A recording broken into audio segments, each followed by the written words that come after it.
سڵاو قوتابیانی پۆلی 12 من مامۆستا عەبدولقادر سابر پسپۆڕی زمانی ئینگلیزی لە پەیمانگای تیشکین و لەگەڵتانم بۆ ڕێکۆردکردنی وانەکانی پۆلی 12 لەگەڵیشتان دەبین قوتابیان بۆ خولەکان لە پەیمانگای تیشکی نوێ دێن لەوانەی یەکام وا بڵێن لە یونیت 1 دەست پێ دەکەین ئەویش بابەتی چێە بابەتی نیویۆرکە باشە قوتابیانی عەزیزم لە نیویۆرکەوە دەست پێ دەکەین و دەست بە ڕێکۆردکردنی وانەکان دەکەین بە پشتیوانی خوای گەورە قوتابیانی عەزیزم دێن دەست پێ دەکەین تەماشای لە یونیت 1 دەڵێ they wanted a better life باشە ئەوان چیان دەویست ئەوان ژیانێکی باشتریان دەویست ئەوە ناونیشانەکە و تایتڵەکەیە باشە قوتابیان نووسرا introduction باشە یعنی چ پێشەچی کەەوە ئەمە دێت باز دەکەین دەڵێ on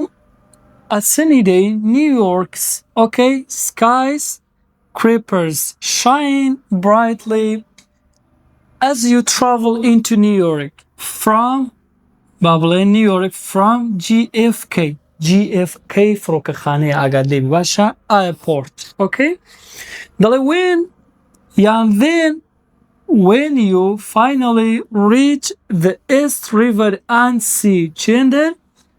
Manhattan دەبینی Manhattan دەبینی close up the drama of this forest of huge buildings hits you hard. You have now traveled many miles across New York. باشە قوتابیانی عەزیزم دەڵێ ئەگەر لە ڕۆژێکی خۆر هەتاودا کاتێک لە فڕۆکەخانەی چێن دەرێ GFK گەشت دەکەی لە بۆ چێن دەڵێ لە بۆ نیویۆرک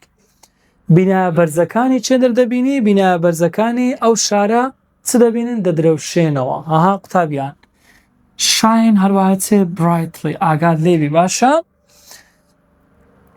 وەلا دواتر لە کۆتاییدا دەگەی ڕووباری چێندرێ ڕۆژهەڵات و مەنهاتن باشە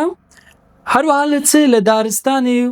باڵێن باڵەخانەی زۆر گەورە دەچێت ئێستا تۆ چەند میلێک ڕۆژیتە چێندەرێ ناو نیویۆرک چەند میلێک هاتیە ناو چێندەرێ ناو نیویۆرک قوتابیان ئەوەی مهم بیت چێە ئەوە سکای با بڵێن چێ سکرێپرز زۆر مهمە شاین دەکرێت ئەوە بێتەوە دەڵێ لە ڕۆژێکی خۆرەتا با بڵێن کو دەدرەوشێتەوە با بڵێن سکای سکرێپرز شاین برایتلی دەکرێت ئەوە بێتەوە باشە هەروەها لێکوانە خاڵی مهم ئەوەی کە وشە جوانەکان لەبەر کەی چێندرا تراڤڵ هەروەها گەشتت کرد لە بۆ چێندرێ نیویۆرک لە ڕێگەی چێ GFK وشەی ئایرپۆرت لەبەرکە زۆر مهمە باشە یان ئێست ریڤەر ڕووباری چێندەرێ با بڵێن ڕووباری ڕۆژهەڵات چێندەرێ دەبینی مەنهاتن دەبینی قوتابیان ئەوە یەک لە پارتەکانە باشە دێن بەردەوام دەبین قوتابیان زۆر مهمە کەوا دەکرێت پرسیار لەو پارتەیدا هەبی قوتابیانی پۆلی 12 although Manhattan is the oldest and most famous part ساڵەگە و پرسیار هاتیتەوە لە وزاری باشە ساڵەگەوە هاتیتەوە تەنها لێکوانە لە پاش ئەو پارتی چی زیاد کردێ نیویۆرکی زیاد کردێ مەنهاتنی کردی تا هەڵبژاردن لەبوو دەڵێ کۆنترین و با بڵێن بەناوبانگترین پارتی نیویۆرکە چێندەرە شاری مەنهاتن ئەوەی کردوە هەڵبژاردن لەبووتان باشە it's only one of the 5 boroughs then one that you have been crossing ever since the airport is Brooklyn the others are Queens باشە the Bronx and Staten Island ئەو پێنج ناوچە ئەتۆنۆمیەکەی چێندەرە نیویۆرکە قوتابیان دەکرێت ئەوش بێتەوە پێنجن باشە together they form a city more than 8 million people with a enormous mixture ئەو شەی لەبەر کە قوتابیان دەنجی چه شتێدا mixture تێکەڵاون of the cultures traditions and human activity of every sort دەڵێ هەرچەندە مەنهاتن کۆنترین و بەناوبانگترین بەشی چێندەرە بەشی نیویۆرکە باشە ئەو یەکێکە لە 5 ناوچە ئەتۆنۆمیەکەی نیویۆرک ئەو دانەیە کە ئەو با بڵێن چێ ئێوە پێدا تێپەڕ دەبن تا لای فڕۆکەخانەی ناو چێنرێ ناوی برۆکلین ئەوانەی دیکەش کوینز و برۆنز هەروەها دوورگەی چێ ستەیتنتە باشە ستایتنت ئۆکەی یان ستەیتن ئۆکەی ئەمانە پێکەوە چ شارێک پێدێنن کە زیاتر لە 8 ملیۆن با بڵێن خەڵکی تێکەڵاوە لە ڕووی چ کلتور و نەریت و چاڵاکی هەمە جۆرەکانی با بڵێن مرۆڤی تێدایە ئەوە پارتە چریکە قوتابیان زۆر مهمە باشە خاڵێکی دیکە دەڵێت چ history of New York باشە مێژووی نیویۆرک زۆر مهمە قوتابیان لێکوانە دەکرێت پرسیار بێتەوە زۆر پارتەچی مهمە پارتەچی گرنگە دەکرێت لێکوانە پرسیار هەبیتە دەڵێ 4 century ago دەتوانم ئەلەوەندەی 4 پرسیاری دروست بکەم یان 3 پرسیاری دروست بکەم بەلایانی کەم باشە ئەلە 4 century ago زۆر مهمە باشە دەڵێ 4 سەدەبەر لە ئێستا مەنهاتن just 13 miles long and less than 2 miles width was an island of woods, fields and streams that was home to Native Americans. زۆر مهمە باشە دەڵێت 4 سەدەبەر لە ئێستا مەنهاتن 13 miles درێژ بووە وشەی لانگ لەبەرکە and دەڵێت چێ less than کەمتریش لە چەند miles لە 2 miles پانی بووە قوتابیان زۆر لەبەری کەنەوشانەها هەروەها ئەو دوورگەیە چ بووە was an island of woods fields دوورگەیەکی چش بووە با بڵێن پڕ لە دار و کێڵگە و جۆگەلەی ئاو بووە زۆر مهمەها ئاگەتان لێبی هەروەها نیشتیمانی چێژ بووە هەم to Native Americans نیشتیمانی ئەمریکا ڕەسەنەکان بووە باشە ماڵێک بۆ لە بۆ چێ لە بۆ ئەمریکا ڕەسەنەکان پاشان دەڵێت then ئین ساڵی چەند 1625 لەبەرکە ئەو ساڵی 1625 some Dutch people arrived and founded New Amsterdam چەند ساڵێک ئەو پرسیارە هاتیتەوە لە وزاریدا قوتابیانی ئازیزم باشە دەڵێ پاشان لە ساڵی 1625 دەچ پیپڵەکان گەیشتن و با بڵێن چیان کرد دایان مەزراند نەلێ دۆزینەوە ها لێکۆڵە دامەزراندنە چێن دەرێ نیو ئەمستەردام سن ئافتەر بە زووی پاشان چیان کرد بوت کڕیان دوورگەکەیان کڕی ئەوتاها دڵە دوورگەکەیان کڕی بە چەند دۆلار بە 500 دۆلار بەڵام ئایا پارەی کاشیاندا نەخێر چیان دا گودس کەلوپەل نەڵێ گودس یعنی باشەکان ها قسەی نەکەی گودس یعنی کەلوپەل بای 500 دۆلار کەلوپەلیاندا دوورگەکەیان کڕی پاشان دەڵێت قوتابیان دەڵێ British took over in ساڵی 1664 and renamed the village New York زۆر مهمە پاشان لە ساڵی 1664 بەریتانیەکان دەستیان بەسەرداگرت و ناویشیان گۆڕی لە بۆ چێنرە گوندی نیویۆرک باشە زۆر مهمەها ئاگەتان لێبی پاشان دەڵێ it began growing faster and by ساڵی 1830 it was the main center of trade in the USA پاشان بووە ناوەندێکی بازرگانی زۆر مهمە باشە ئاگاتان لێبیە ئۆکەی کە دەڵێ بۆ چێ بازرگانی سەرەکی لە چێن دەرێ لە ویلایەتە یەکگرتووەکانی ئەمریکا طبعا پاشان دەڵێ which had been independent باشە of British rule since ساڵی 1776 زۆر مهمە باشە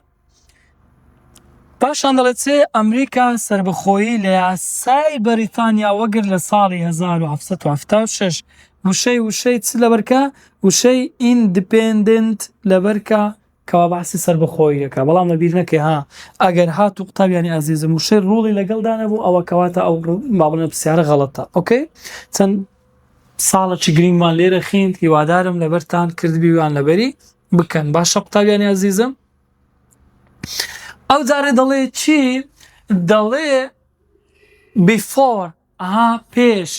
بەر لە ساڵی 1800 most immigration had been from Britain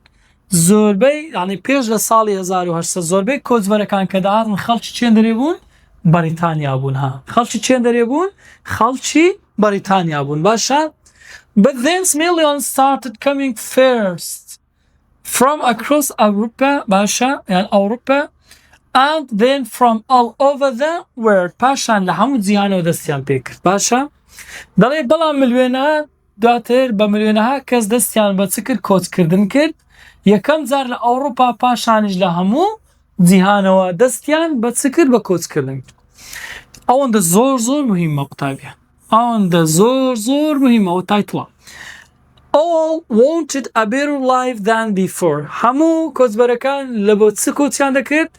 بۆ بەدەستهێنانی ژیانێکی باشتر. باشە؟ بۆ بەدەستهێنانی چ؟ ژیانێکی باشتر لە پێشترێ.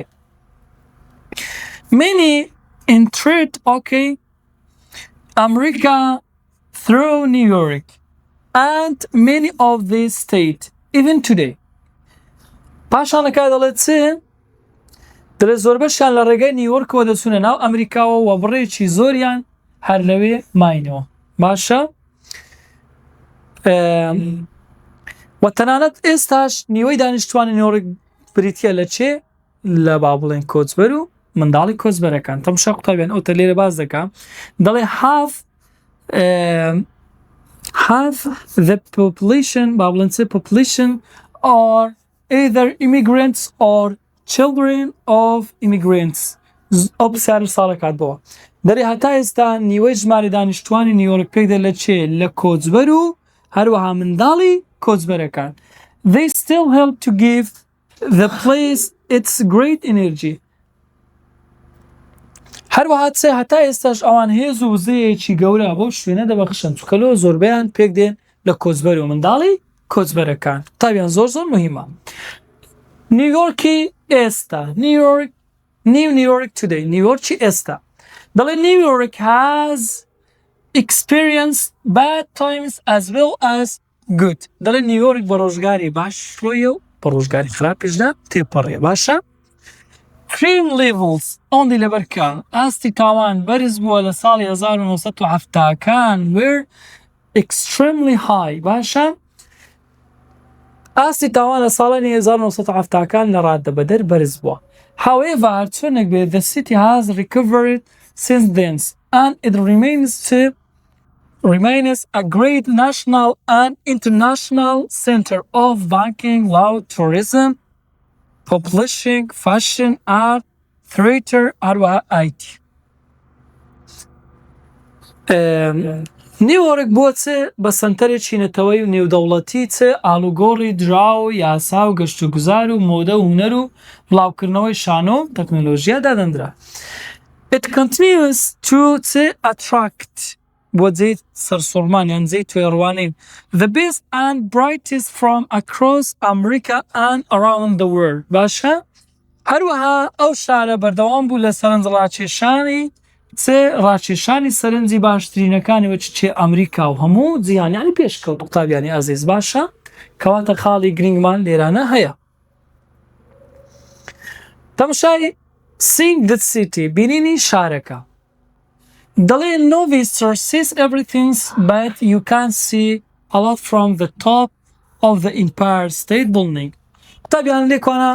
دەڵێ هیچ گەشتیارێک هەموو شارەکەی نەدەدیت بەڵام کاتێک دەچووە سەر بینای ئیمپایر ستیت بڵدینگ زۆربەی شارەکەی دەدەیت وایە کە با بڵێن لە دەرسەکانی داهاتووشانە ئێستا باسی دەکەن کەەوە بەرزترین بینا بۆ بماوەی 30 ساڵ وایە هیچ گەشتیارێک هەمووشت نامێنێت بەڵام لەسەر لووتکەی باڵەخانە ئیمپایر ستیت بڵدینگ دەتوانێت کۆمەڵێ شتێکی زۆر ببینێت کە بەرزەکەی چەندە قوتابیان زۆر مهمە 1470 فیت پێ ئاگاد لێبی 1470 فیت پێ بەرزە. It became the tallest building in the world. باشا when it opened ساڵی 1931 لە ساڵی چەند کرایتەوە 1931 بینای ئیمپایر ستیت بڵدینگ کراوە قوتابیانی ئازیزم بەرزیەکەی چەندە 1470 فیت غەڵەت نەکەی باشە هەروەها دەڵێت renamed a great tourist attractions ever since باشە هەروەها قوتابیان بەرزیەکەی چەندە 1470 پێ لە ساڵی 1900 باوڵێن چەند کرایتەوە 1930 کرایتەوە کە با بڵێن چەند قاتیشە 102 قاتە کرایەوە و بەرزترین باڵەخانە جیهاندا دەنرێت و هەروەها بوویتە جێی سەرنج ڕاکێشانی هەموو گەشتیاران مایتەوە باشە 102 قاتیشە ئاگاتان لێبی تەماشا قوتابیان دەڵێ On a clear day you can see far 18 miles لە دووری 8 miles ئەتو دەتوانێت ببینی بەڵام لە چ ڕۆژێک clear day یعنی لە ڕۆژێکی چ ساماڵ باشە لە ڕۆژێکی خۆرە تاودا باشە دەتوانێت بینای چێ ببینی Empire State Building ببینی look south west over the banking district and on across the where to the famous Statue of Liberty look north towards Broadway the theater district look farther north and see Central Park the great open space that New York saved as the city spread north in the 19th century ساری باش چی دەیێرانش قوتابیان باشە دەڵێ ئەگەر تەمەشای چێنر بکەی لای باشووری ڕۆژ ئاوا بکەی بڕوانە ناوچەی چێنر دەبینی بانک دەبینی هەروەها بڕوانە ئەو بەری ئاوەکە بۆ بینین چ پەیکەری ئازادی بەناو بانک باشە پەیکەری ئازادی Statue of Liberty هەروەها تەمەشای باکوور بکە بەرەو لای چێنر دەبینی برۆدوەی دەبینی ناوچەی شانۆیەکان دواتر بڕوانە بەرەو باکوور و Central Park ببینە کە شوێنێکی کراوەی گەورەیە وەکو خۆی ماوەتەوە لە کاتی فراوانبوونیشدا شارەکە بەرەو باکوور لە سەدەی چەندەم 19 چەندە فراوان بووە بەڵام ئەو شوێنە وەکو خۆی مایەوە تا سەدەی چەندەم 19th century باشە قوتابیانی ئازیزم قوتابیان چەند خاڵێکی گرنگ لەسەر چ سەبارەت بە نیویۆرک باز دەکەین چەند خاڵێکی گرنگ ئاگاتان لێبی باشە لێکوانە ئەو خاڵانە زۆر گرنگن دەکرێت بێتەوە دەڵێ 19th century immigrants لە سەدەی 19 کۆچبەرێک گوتی at last we can see the Statue of Liberty and we are nearly there لە سەدەی 19 کۆچبەرێک گوتی لە کۆتاییدا دەتوانین پەیکەری ئازادی ببینین و وەلێشی نزیکین باشە if we work hard ئەگەر بە باشی کار بکەین we will be able to build a new better life for ourselves and our children in America باشە ئەگەر ئێمە بە تەواوی کار بکەین دەتوانین ژیانێکی چ تازە و باشتر بۆ خۆمان و منداڵەکانمان لە ئەمریکا بنیاد بنێن باشە ئەمە دەڵێت چێن نمونەیەکی ئەو خەڵکانەیە کە هاتن بۆ چێندرێ ئەمریکا بۆ ژیانێکی باشتر پاشان دەڵێت چێ the sort of book which this text comes from is a tourist guidebook ئەو کتێبە کە ئەم دەقەی لێوە هاتووە کتێبی ڕێبەری گەشتیاریە باشە say what the text tells you about these dates and numbers لەم دەقەدا چۆن ئەم ژمارە و بەروانانە ڕوون کراونەتەوە بیان خەینە ڕوو باشە لە دەقەکەدا چ ڕوون کرایتەوە دەق و با بڵێن ژمارەکان خراینە ڕوو پاشان قوتابیان دەڵێت چێ پێنج ناوچە ئەتۆنۆمیەکەی با بڵێن دەڵێت چێ the 5 boroughs of the city of New York پێنج ناوچە ئەتۆنۆمیەکەی نیویۆرک مەنهاتن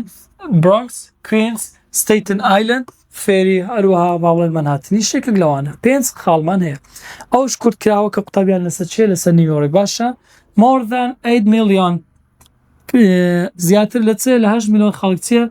the population of New York باشە 16 miles long درێژە length of the island of Manhattan دوورگەکە درێژە $500 کە دەمە گوتمان چ goods باشە کەلوپەلیاندا Dutch people paid دایانە چێ لە بۆ کڕینی چێ دوورگەکە لە چیان کڕی native Americans کڕیە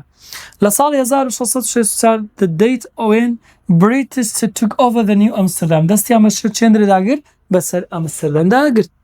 لە ساڵی